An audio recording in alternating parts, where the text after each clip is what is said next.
La police n'a toujours pas remis la main sur les 7 hommes condamnés pour meurtre, braquage ou viol qui se sont évadés d'une prison de haute sécurité.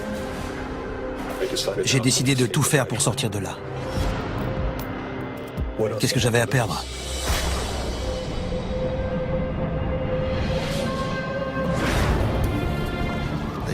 Ils ont abattu de sang-froid un policier.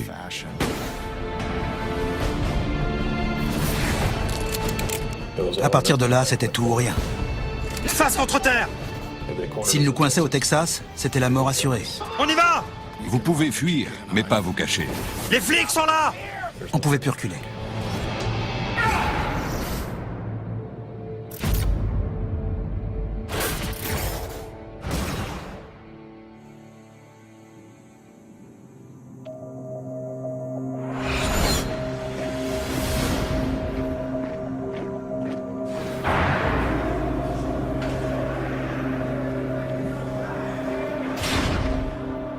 Je m'étais résigné depuis longtemps à être emprisonné pour les meurtres que j'avais commis.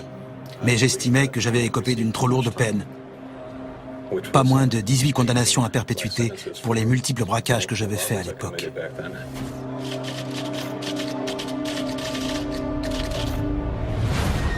« 270 années de prison avant de pouvoir bénéficier d'une liberté conditionnelle. J'ai compris que le seul choix qui s'offrait à moi, c'était finir mes jours en prison. C'est ce jour-là que j'ai décidé de m'évader.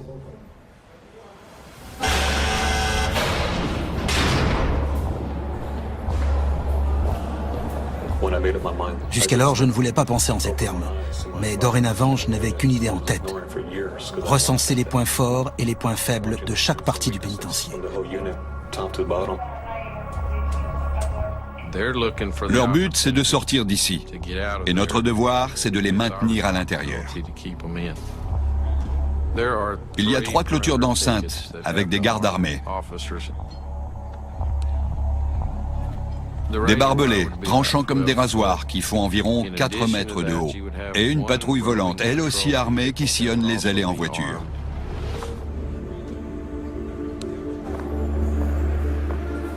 J'ai rencontré George juste avant l'été 1998. Je ne sais pas trop pourquoi, mon regard s'est posé sur lui. Et j'ai tout de suite su que ce type allait tenir une grande place dans ma vie.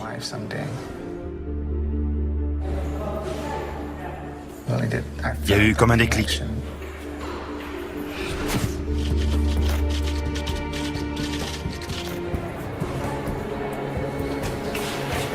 Garcia, c'est ça? Ah, et toi, t'es Rivas, je t'ai vu à la maintenance. Comment ça va, mon pote? Je pensais pas vraiment à m'évader en vérité, mais il était calme. Il avait le sens de l'organisation et il était très persuasif.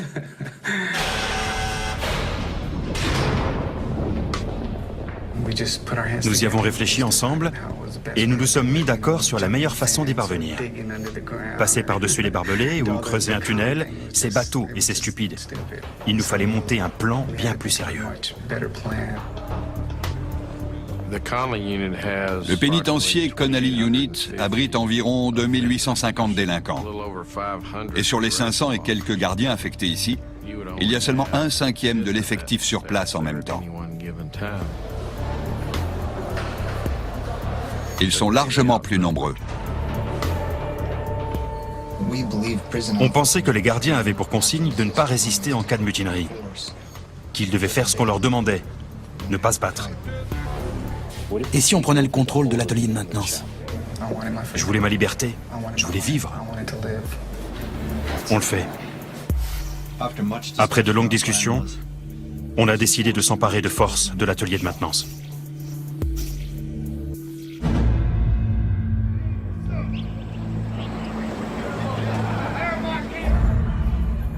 Le plus important, c'était de choisir les bonnes personnes. Et j'ai passé un petit moment à discuter avec d'éventuels complices.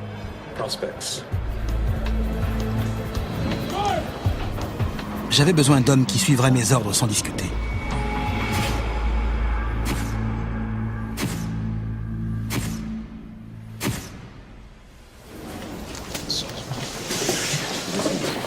Bien, revoyons le planning une dernière fois. Ici, l'atelier de maintenance. Là, la salle des gardes. Et là, la tour des gardes. On s'empare tous ensemble de l'atelier de maintenance. Ensuite, on se divise en 2 groupes. Le premier groupe, moi, Harper, Murphy et Newbury, on va prendre le contrôle de la salle des gardes et de la tour. Après quoi, l'équipe numéro 2, c'est-à-dire Rodriguez, Alprin et Garcia, vous sortez la camionnette et vous nous prenez au passage. On ramasse un maximum d'armes et on les ramène. Notre plan était donc le suivant. Objectif numéro 1, mainmise sur l'atelier de maintenance. Objectif numéro 2, prise de la salle des gardes et de la tour.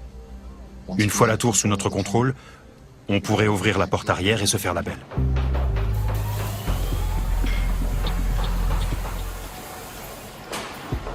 Durant les semaines qui ont suivi, on a peaufiné tous les détails de notre plan pour nous emparer de l'atelier de maintenance. Je pensais que si on arrivait à faire main basse sur l'atelier pendant la pause déjeuner et qu'ensuite on s'arrangeait pour maîtriser les gardiens qui devaient revenir, ce serait gagné. On arriverait à s'échapper. On a établi des cachettes pour le matériel dont on avait besoin et on s'est entraîné à faire des mises à terre. Le bras monte, blocage, mise à terre. Ouais, c'est ça. On savait exactement ce qu'on avait à faire. C'était clair et net.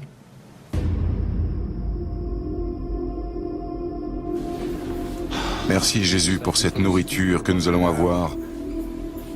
Le soir précédent, on a fait un festin. Donne-nous la force. On a prié ensemble. Montre-nous la lumière, afin que demain nous puissions marcher en hommes libres. On a mis toute notre âme dans cette prière, vous savez. Dieu en était le point central.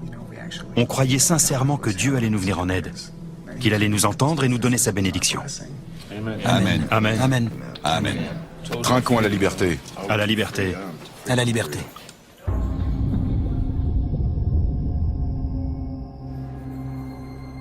Je me suis étiré, puis je me suis préparé à me mettre au lit et je me suis couché tôt.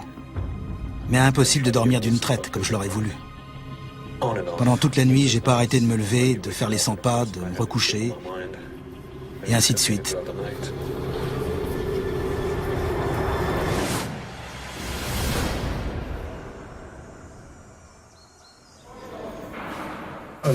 Le lendemain matin, je me suis réveillé calme et reposé. C'était le jour J. Plus rien ne pouvait nous arrêter. Je me suis levé vers 5h30, 6h, à la fois excité et inquiet en pensant à ce qui nous attendait.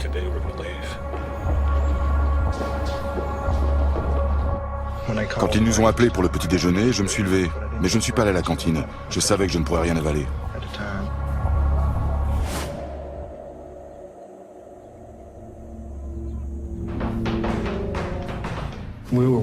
On attendait le cœur battant qu'il soit 11h, l'heure de la pause déjeuner.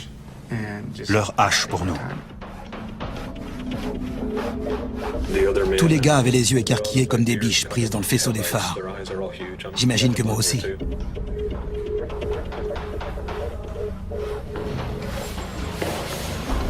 C'est l'heure de déjeuner. Allez-y.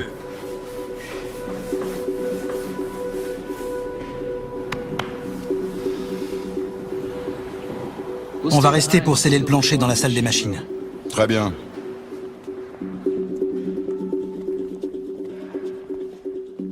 D'une façon ou d'une autre, ce devait être la fin ce jour-là. Dans mon esprit, c'était clair, la liberté ou la mort.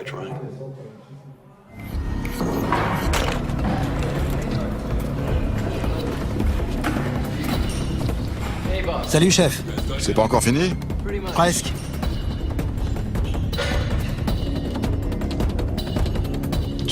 George a dit à Moxiemba, vous pouvez nous aider, on a un petit problème électrique là. Je l'avais prévenu, quand je poserai mes mains sur le premier gardien, ce sera le point de non-retour. À partir de là, c'était tout ou rien. On a besoin de renfort, les gars! C'était un grand costaud et il leur tenait tête. Alors je suis revenu en courant. Même à 7, on n'arrivait pas à le maîtriser.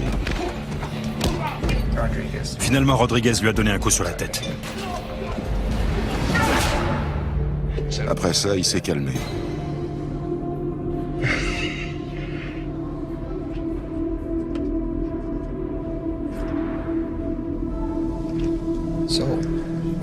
On l'a ligoté et on l'a mis dans la pièce derrière. Et après, on a attendu le retour des autres gardiens. Salut les gars, on a un problème avec ce moteur. Vous pouvez nous aider à le déplacer? 2, 3, parfois 4 d'un coup.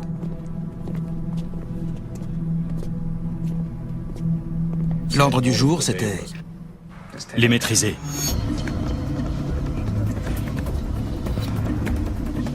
Il en revenait encore et encore. L'adrénaline était à son top.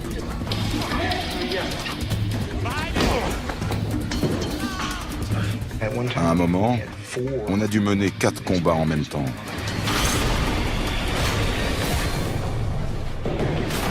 Ça faisait beaucoup de gars à maîtriser.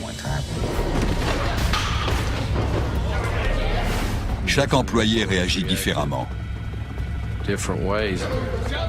Une ou deux fois, la situation a bien failli nous échapper.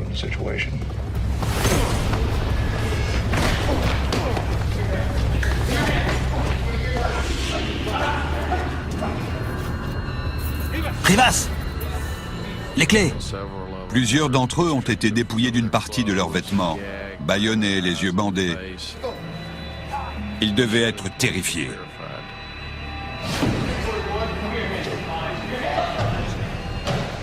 Ça a duré longtemps.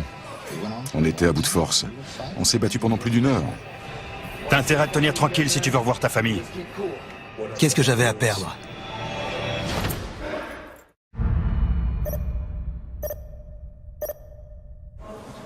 T'as les clés, Pops? Après avoir pris le contrôle de l'atelier de maintenance, il leur était facile d'avoir accès aux outils susceptibles de faciliter leur évasion, tels que des lames de scie à métaux. J'ai dit à Rodriguez de les surveiller et de faire attention à ce qu'aucun d'entre eux ne se libère. Il faut savoir que la pièce où se trouvent les tableaux électriques est un point stratégique et par conséquent, elle est équipée de toute une série d'alarmes. Si l'une d'elles se déclenchait, tout était foutu. J'étais chargé de préparer la camionnette avec le compartiment secret. J'avais fini d'assembler toutes les pièces.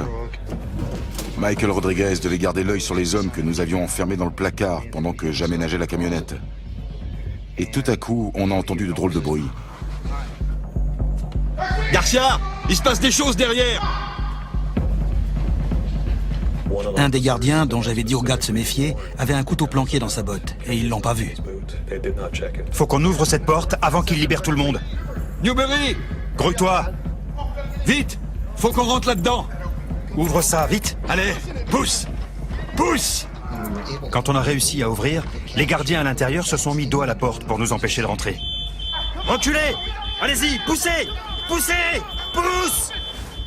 Ils ont alors déclenché l'alarme incendie. Quand le signal d'alarme a sonné, les employés ont appelé la maintenance. Il y a eu un début de panique. Ouvrez!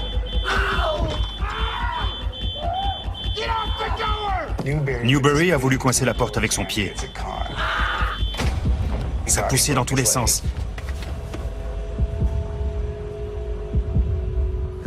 Tout a failli capoter à ce moment-là. Qu'est-ce que tu fais? Je les empêche de sortir. Les téléphones! Je réponds. C'est une fausse alerte. Beaucoup de ces alarmes se déclenchent quand il y a trop de poussière accumulée dans le détecteur ou des choses comme ça. Cet employé avait l'habitude. Il s'est dit qu'il n'y avait pas vraiment le feu.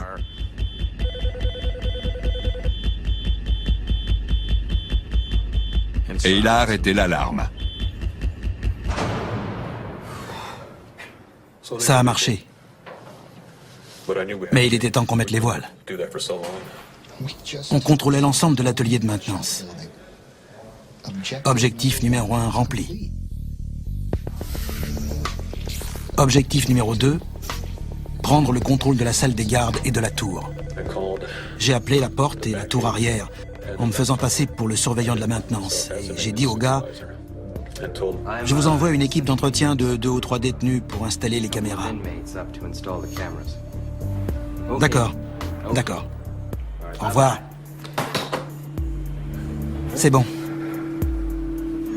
Allons-y.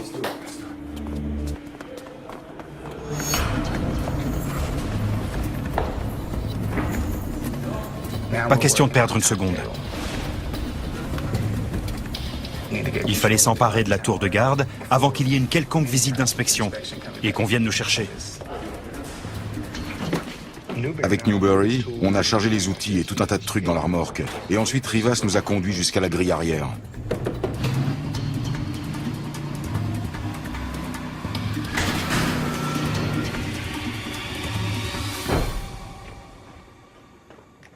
Arrivé là, on a déchargé le matériel comme si on avait des réparations à effectuer.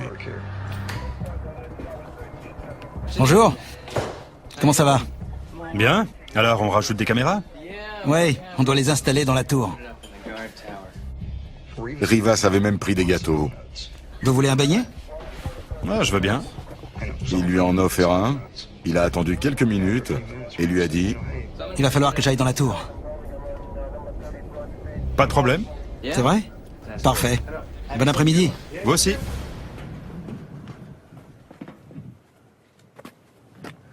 J'ai alors fait comme font les gardiens, j'ai hurlé « Porte !» Chacun retenait son souffle. Si on avait fait la moindre erreur, le garde de la tour n'aurait pas laissé entrer Rivas. C'était tendu. Porte!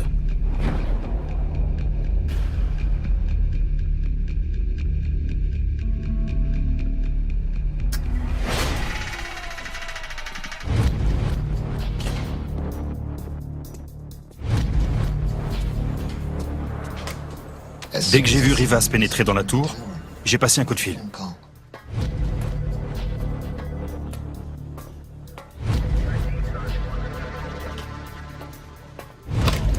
Ici Gibbs. Pouvez-vous me passer l'agent d'entretien? Il est dans l'escalier, un instant.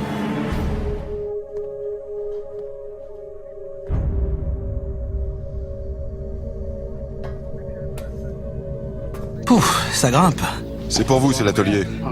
J'ai joué le jeu, j'ai répondu « Comment ça, j'en viens ?» Je sais pas, ils ont demandé à vous parler.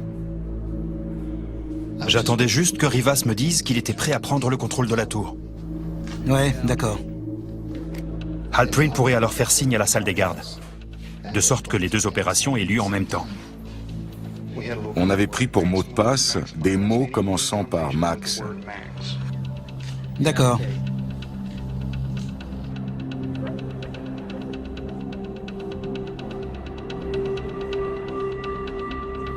D'accord, Max. Maximise. Maximum.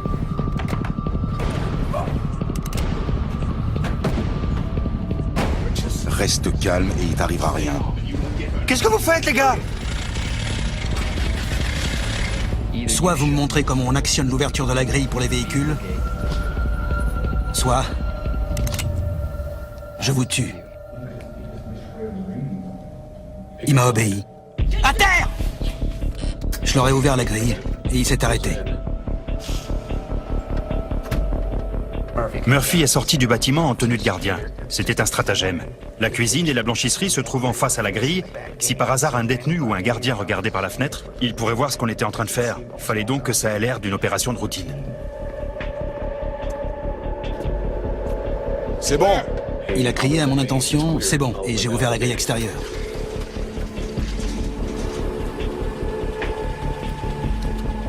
Rivas a jeté dans la camionnette toutes les armes qu'il avait raflées dans la tour.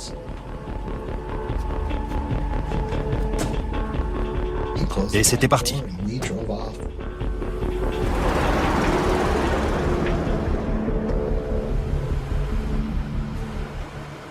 Ça avait un petit côté angoissant de s'enfuir en voiture.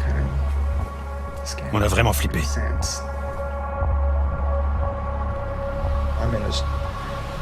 Je me tenais recroquevillé dans ce petit compartiment où je ne voyais rien, avec un fusil chargé à côté de moi.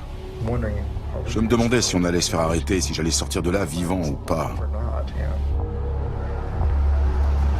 Our Father, Notre Père qui es aux cieux, que votre nom soit sanctifié. J'ai commencé à réciter à Notre Père. Allez savoir pourquoi, c'est la première chose qui m'est venue à l'esprit. Que votre règne arrive, que votre volonté soit faite, sur la terre comme au ciel. Et quand j'ai entamé la deuxième phrase, Rivas et Harper ont spontanément mêlé leur voix à la mienne. On a dépassé la tour de garde sans se retourner. Aucun coup de feu n'avait été tiré. Pour l'instant, tout allait bien.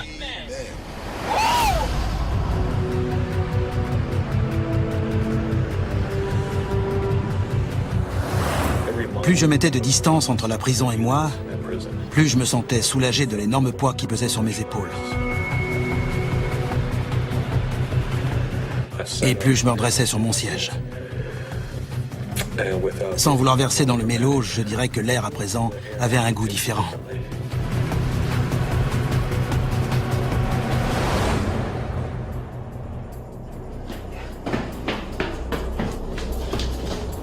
Tour de contrôle à base. Tour de contrôle à base. Il y a une évasion. Je sais pas combien d'hommes, mais ils sont partis.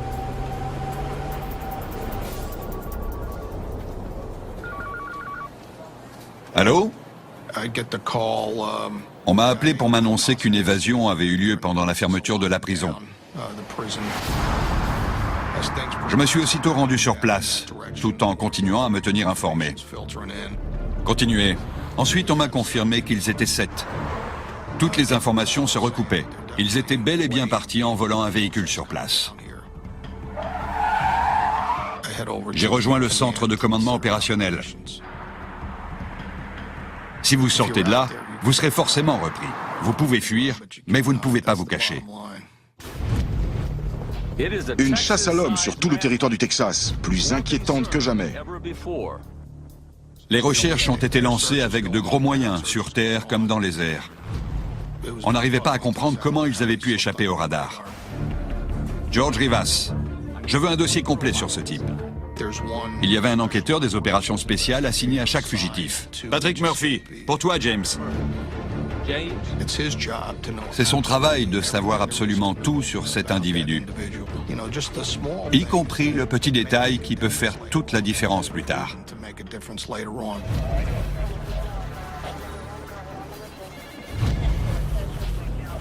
Ils allaient sûrement avoir besoin de ressources. On s'est donc penché sur les précédents braquages de Rivas. Que des vols avec un groupe de récidivistes.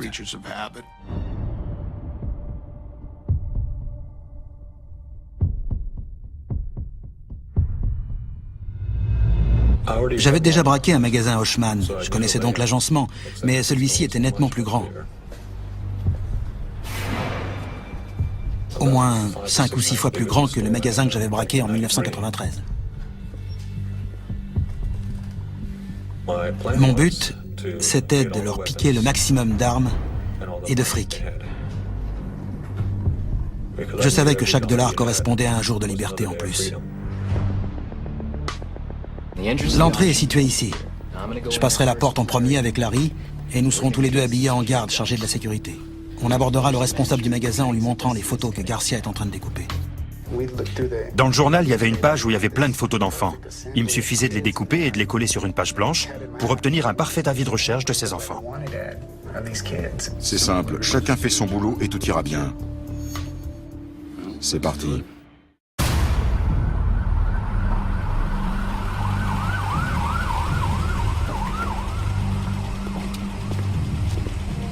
On savait que le magasin fermait à 18h.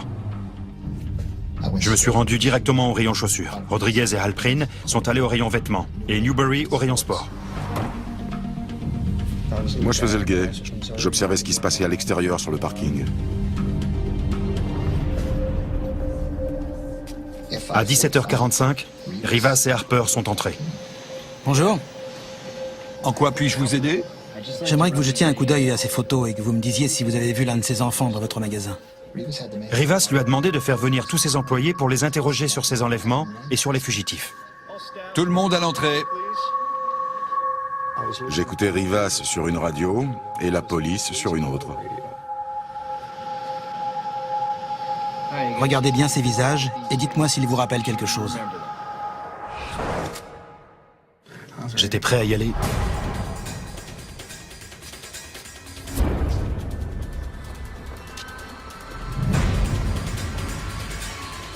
George leur a dit, c'est un hold-up.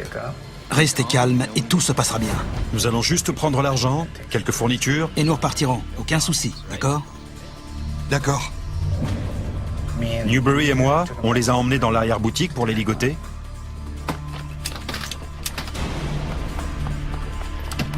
Pendant que les autres chargeaient la marchandise. Plus vite. Rivas était avec le responsable pour rafler l'argent du coffre. Dépêchons. Tic-tac, tic-tac, tic-tac, tic-tac. Mets-toi là, face contre terre. Contenu du coffre, 70 000 $. Et Rivas a pris les clés de voiture du responsable. Et c'est lorsqu'il est sorti du magasin que la petite amie du type l'a vu. Elle l'a regardé d'un drôle d'air. Parce qu'elle n'avait jamais vu ça. Un gars habillé comme les types de la sécurité avec un pistolet à la ceinture. Alors, quand George s'est approché de sa vitre et qu'il lui a dit « Simple visite de routine. » Elle a souri et mis les voiles.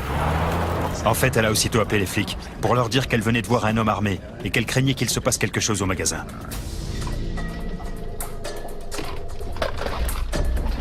Grouillez-vous, bon sang.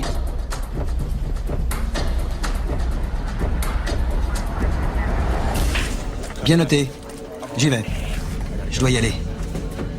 Au revoir.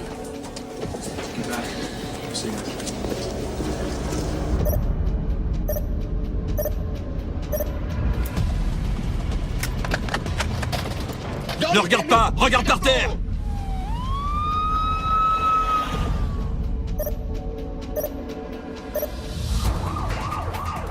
J'ai appelé George pour savoir pourquoi il traînait comme ça.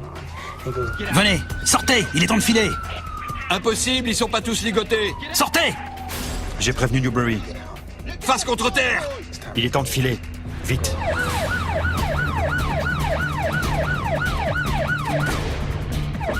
Au moment où je sortais, j'ai entendu « Pam, pam, pam ». Les flics sont là!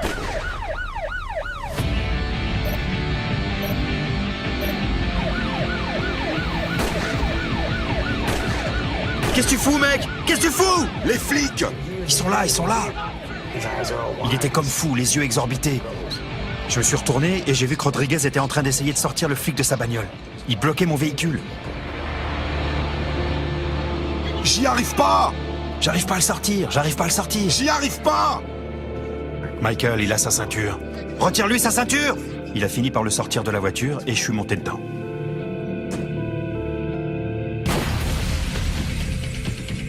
Ce qui venait de se passer était insensé. Je voulais pas y croire. Nom de Dieu, mais qu'est-ce que tu fous? Et j'ai pensé, ces gars ont perdu la tête. Mon pied! Mon pied! Mon pied, mon pied. Je lui ai dit, retourne à la camionnette. Je suis touché. Quand je suis arrivé près de George, il se tenait le ventre. Il avait les mains pleines de sang. Le cauchemar se poursuivait. Tout mon corps me faisait mal, depuis la base du cou jusqu'aux jambes. On se casse! Maniez-vous!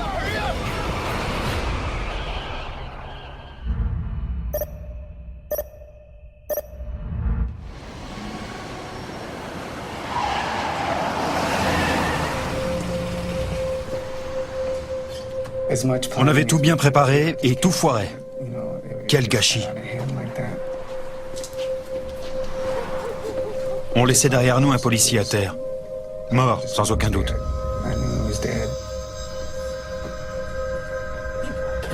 Il y avait eu trop de coups de feu.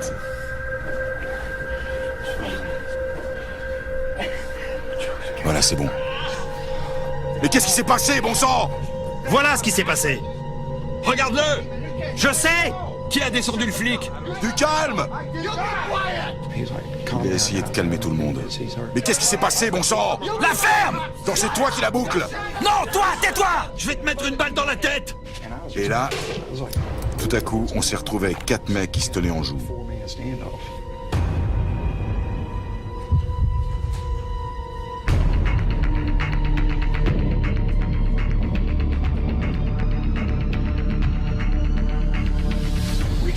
On n'a pas fait tout ça pour se faire sauter la cervelle maintenant.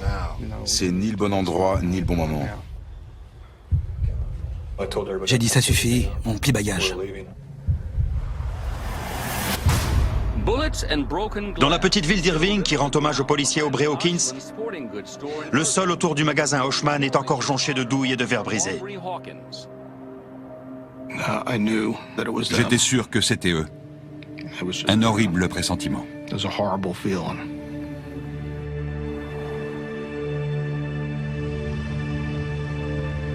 C'était mon boulot de capturer ces hommes, et mon pire cauchemar s'était réalisé. Un collègue avait perdu la vie à cause de mon incapacité à mettre la main sur eux. Je me sentais personnellement responsable de sa mort, aujourd'hui encore.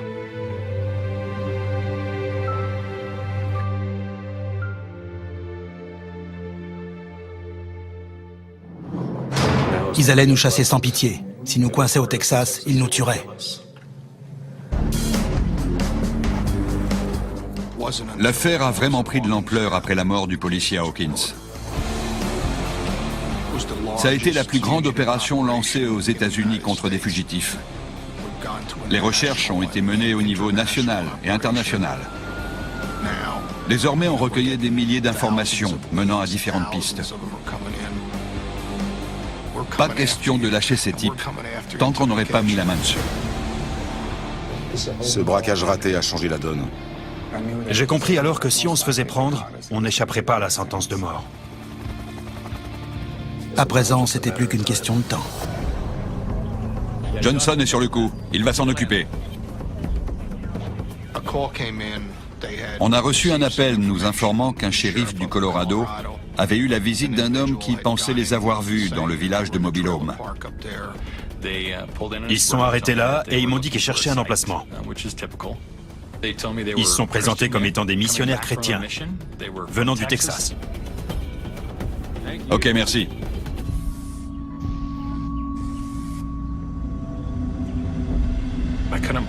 Qu'ils soient là, tous ensemble, ça me paraissait impossible.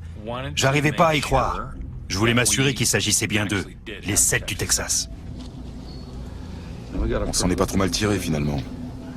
Attention. Faut se débarrasser de ce type. Ok, fais vite. Je suis allé à leur rencontre pour voir ce qu'ils voulaient. Salut frère Jim. Salut frère Wade. Une étude de la Bible demain à 10h, ça vous va? Avec plaisir, j'y serai. Tout en lui parlant, je l'observais de près, dans l'espoir de remarquer le moindre détail qui nous permettrait d'être tout à fait sûrs. Il y a quelques passages que j'aimerais vous expliquer. Parfait. Il avait un grain de beauté près du sourcil. Je me réjouis d'avance. Dieu vous bénisse. À demain. À demain. J'ai appelé l'enquêteur chargé du dossier Harper et il m'a confirmé qu'il avait un petit grain de beauté à cet endroit-là. Patron! On en tient un! Ça n'apparaissait dans aucun registre de prison, ni aucun registre de la police. On l'a su grâce aux entretiens qu'avait eu cet enquêteur avec la famille. Ajoutez à cela le fait qu'ils se présentaient comme des missionnaires chrétiens originaires du Texas. Tout cela concordait. C'est ainsi que les forces spéciales d'intervention de Colorado Springs se sont tenues prêtes à intervenir dès le lendemain matin.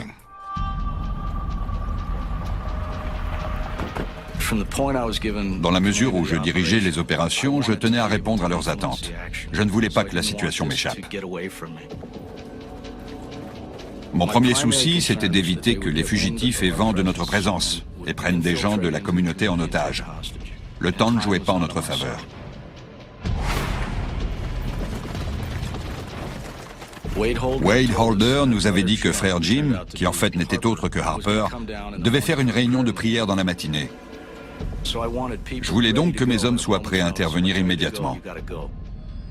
Quand je vous dis d'y aller, vous y allez.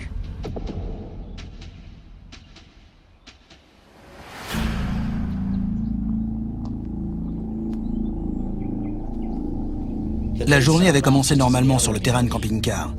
Patrick Murphy et Daniel Newberry étaient partis à Colorado Springs pour quelques jours dans l'espoir d'obtenir de faux papiers d'identité pour tout le monde. Restaient donc sur place moi, Michael Rodriguez, Joseph Garcia, Larry Harper et George Rivas. L'attente était d'autant plus pénible que frère Jim n'est pas apparu à l'heure prévue pour son étude de la Bible.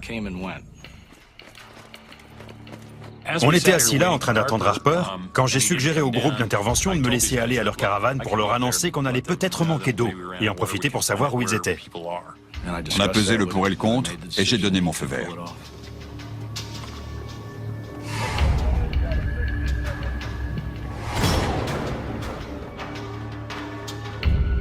Rivas est sorti avant même que j'ai frappé à la porte. Je lui ai expliqué qu'on avait un problème d'eau. « Salut, frère Jim n'est pas encore levé ?» Quand je lui ai demandé où était Harper, il m'a dit qu'il s'était réveillé un peu tard. Il est sous la douche, il va pas tarder. Ah bon? Wade est passé prendre de nos nouvelles. Et vous les gars, vous avez des projets pour aujourd'hui? Il nous a demandé ce que nous comptions faire. On va aller en ville acheter des pièces pour la Cherokee. Ah ouais, Ouais. très bien.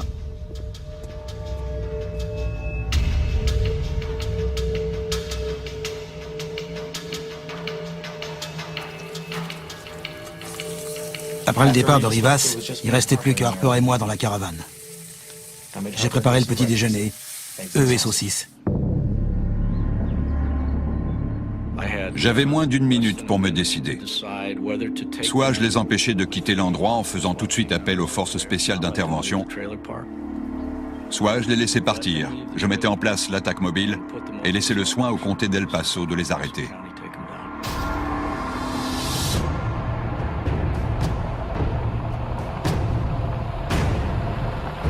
Les mobilhomes alentours étant occupés, je craignais que la fusillade qui allait avoir lieu ne fasse des victimes innocentes.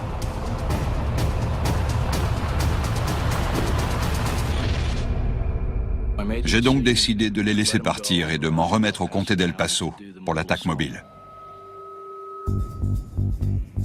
2 ou 3 choses me sont venues à l'esprit, notamment le fait que les 7 du Texas avaient déjà prouvé leur détermination. Ils avaient tué un policier de sang-froid. Et l'une de nos plus grandes craintes, c'est de mettre en danger la vie de nos hommes.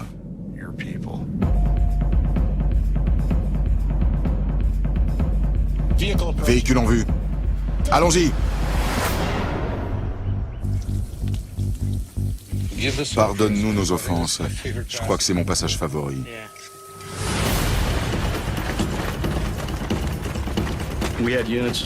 Nos hommes quadrillaient la place, à 15, 20 mètres et jusqu'à 50 mètres. Chaque ouverture, chaque fenêtre était couverte. Je sais pas, je dois avoir le coup de main.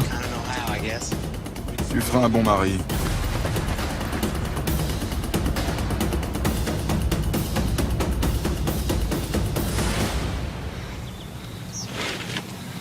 En position. Le négociateur s'est emparé du mégaphone. Sortez! Il n'y a pas eu de blessés jusqu'à présent. La meilleure chose que vous ayez à faire, c'est de vous rendre. Bon Dieu! Sortez les mains en l'air. Qu'est-ce que ça veut dire? On est coincé. Sortez! Il leur a demandé de sortir. Pas de réponse. Harper s'est jeté sur les fusils et les a chargés. Je savais pas quoi faire. C'est pas juste, Larry. Je sais pas, Randy. Peut-être que si.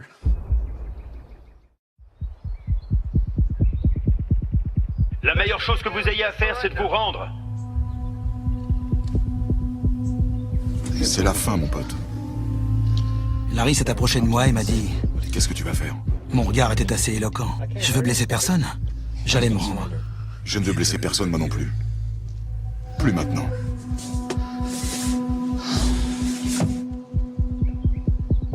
Mais il était clair qu'il allait pas abdiquer. Sortez maintenant. Rendez-vous. Vous êtes cernés.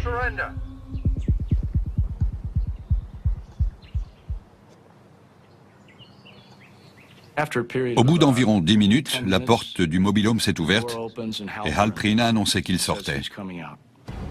Je vais sortir! Je suis pas armé! Tournez-vous! Je suis pas armé! Venez vers moi, reculons! On a répété « Venez vers moi à reculons » jusqu'à ce qu'il arrive à notre hauteur. Puis on l'a mis à terre, on l'a menotté et on l'a embarqué. Harper est resté à l'intérieur. Il avait tout un tas d'armes avec lui et n'avait visiblement pas l'intention de se rendre.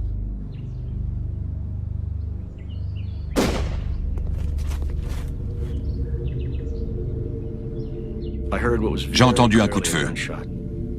J'en ai déduit que soit il venait de se donner la mort, soit il se défoulait en tirant dans la caravane. 20 minutes plus tard, comme il ne répondait toujours pas, on a décidé de pénétrer dans les lieux.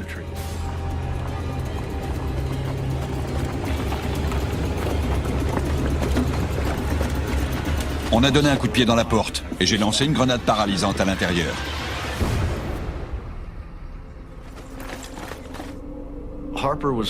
Harper était étendu sur le dos par terre. Il avait l'air mort. Menottez-le quand même. J'ai demandé à l'un des hommes du commando de le menotter. On a trouvé une Bible dans la salle de bain. Elle était ouverte à une certaine page et contenait un mot destiné aux parents d'Harper, dans lequel il s'excusait pour le meurtre d'Aubrey Hawkins.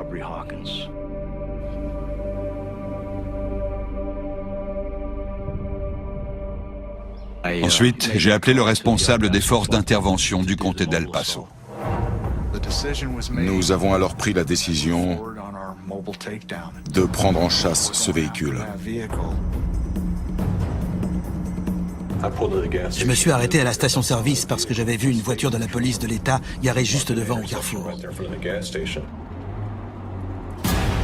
Je me suis donc arrêté en espérant qu'il repartirait devant nous. Les flics!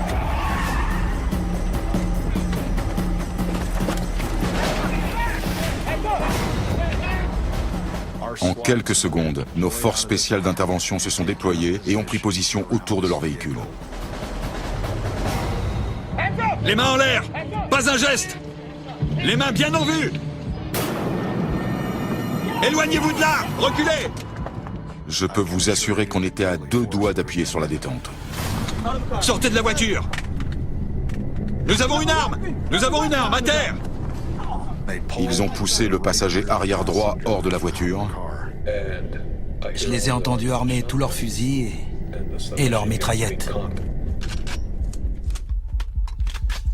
Le passager bougeait ses doigts, comme ça. Je me souviens m'être demandé ce qu'il pouvait bien être en train de faire. J'ai pensé qu'il était peut-être préférable de mourir. Et j'étais prêt à mourir. Je savais que c'était ce qui m'attendait. Pourquoi supporter ça? Si on s'était évadé, c'était pour être libre. On aurait dit que le temps s'était figé.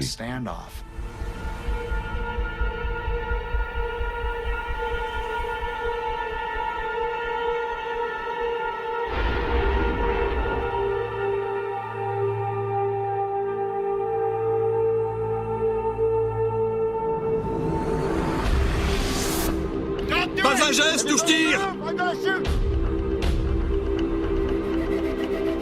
Ils ont ouvert la portière et un autre membre du commando s'est emparé de lui. Dehors! À terre!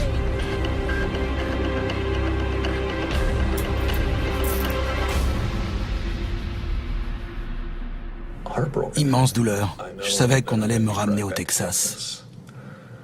Je savais que je serais jugé et condamné à mort.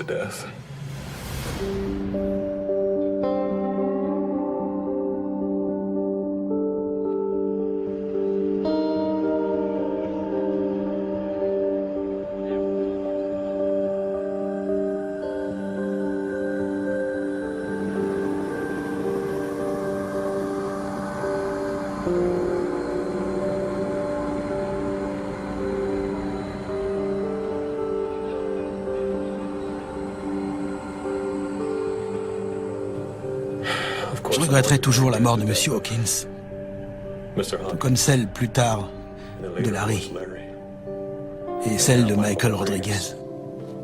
Aujourd'hui, 3 autres de mes amis attendent comme moi dans le couloir de la mort. Alors bien sûr, j'assume la responsabilité de tous ces funestes destins. Mais en ce qui concerne l'évasion elle-même, d'un point de vue personnel, non, je n'ai aucun regret.